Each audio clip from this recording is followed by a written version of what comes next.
Most forests grow on land, some forests grow near water. But there is one forest on earth that breathes with the ocean, moves with the tides, and changes its shape every single day. Welcome, I'm Ritesh, and today we uncover how the Sundarban works as a living system. The largest mangrove forest in the world. This is Sundarban, and to understand Sundarban, we must forget everything we know about forest. Sundarban is located in South Asia, spread across India and Bangladesh at the mouth of Ganga, Brahmaputra, and Meghna rivers. Together, these rivers create the largest delta system on earth. The total area of the Sundarban is around 10,000 square kilometers. About 4,200 square kilometers lie in India, mainly in West Bengal. But map cannot truly capture Sundarban because every day tides from the Bay of Bengal enter the forest, flooding it and then retreating back into the sea. Over thousands of years, sediments carried from the Himalayas were deposited here, slowly forming islands, creeks, and mudflats. This is not a fixed landscape. Here, land can disappear and reappear. Mangroves are not ordinary plants. They grow where soil is salty, oxygen is limited, and water levels constantly change. Their roots rise above the ground, absorbing oxygen directly from the air. Of the most important mangrove species here is the Sundari tree, from which the name Sundarban is derived. These trees do something extraordinary. They protect coastlines from cyclones, reduce wave energy, prevent erosion, and shelter marine life. In simple terms, mangroves are living coastal shields. The climate of the Sundarban is tropical and humid. Monsoon rains brings fresh water from rivers, while tides bring salt water from the sea.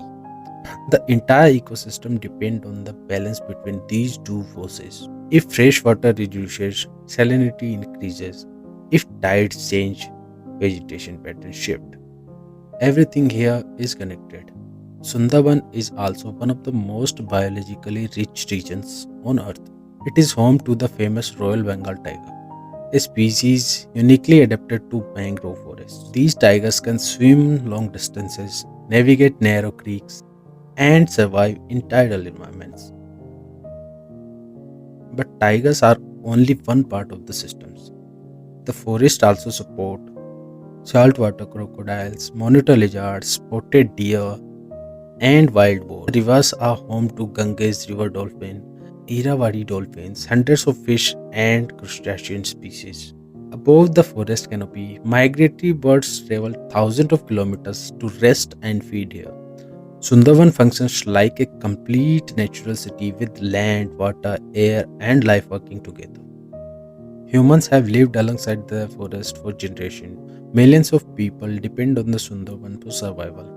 Fishing, crab collection, honey gathering, and small scale farming form the backbone of the local economy. These communities have developed traditional knowledge to work with nature, not against it. For them, Sundarban is not a wilderness, it is home. Sundarban does more than support local life.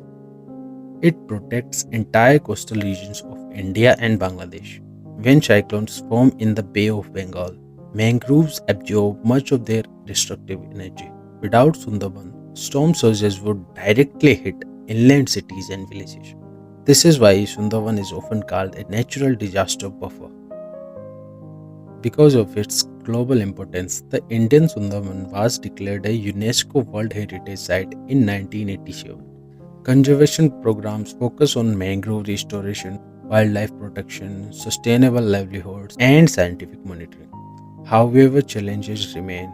Rising sea levels, increasing salinity, and climate variability are placing stress on this fragile ecosystem.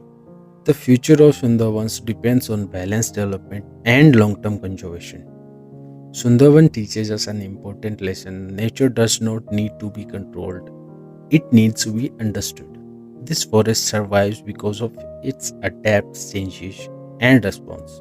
Protecting Sundarbans means protecting biodiversity, coastal population, and the natural systems that support human life. Sundarban is not just a forest you to visit, it is a system that protects millions, feeds ecosystems, and reminds us how nature truly works. And as long as Sundarban breathes with the tides, Our coasts breathe with safeties.